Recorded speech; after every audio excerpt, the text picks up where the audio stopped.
Guys, another day, another episode sa ating pagkakape. At sa hapong ito, wala tayong ibang nahuli kundi ito,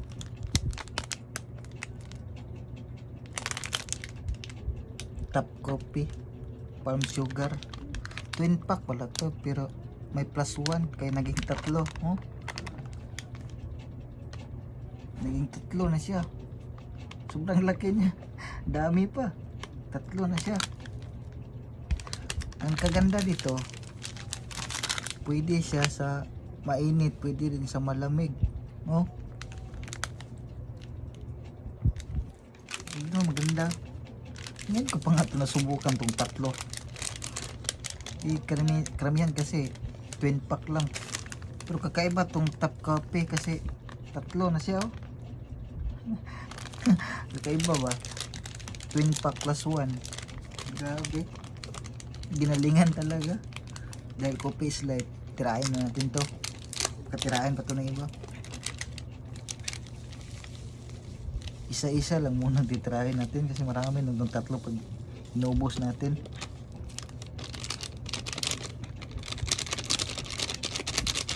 Mabango din. Haluin muna natin.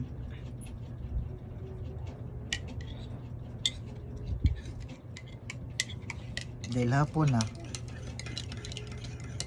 maririnig ko na naman ang ganitong tunog.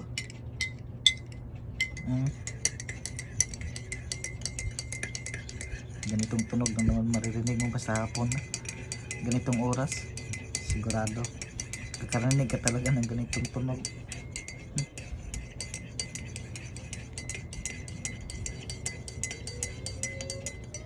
Ang ginamit pala dito palm sugar para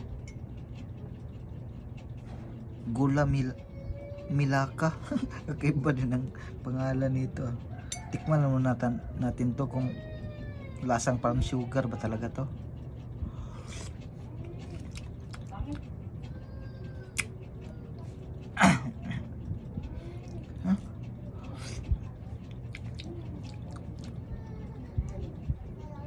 Kakaibang lasa niya.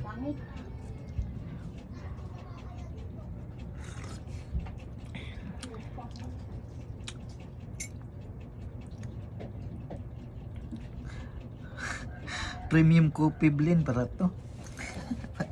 Ang lasa niya premium talaga, pang premium talaga yung datingan ng lasa niya kasi premium coffee blend pala.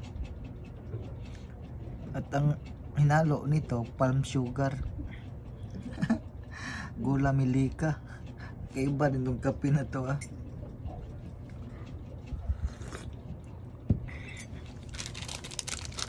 Subukan nyo kung hindi pa kayo nagkakape sa hapang to, so try nyo nga itong subukan to. Ito Top Coffee palm sugar ang gamit.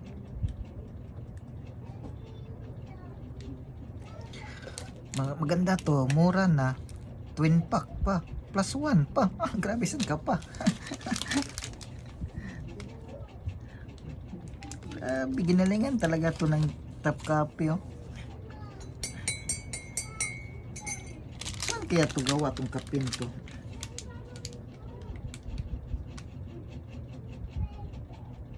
Sa Indonesia pala to na galing ng kape na to. Kakaiba din ang lasa ng kape ng Indonesia.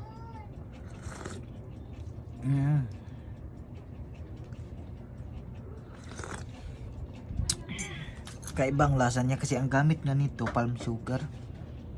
Malasahan talaga yung tamis ng palm sugar kumpara doon sa yung mga brown sugar na dito lang sa Pilipinas ginawa. Kakaiba siya. Para malaman nyo kung anong pinagsasabi ko sa lasa nito, subukan nyo na. Walang mawala. The best talaga, panalo ang lasa niya.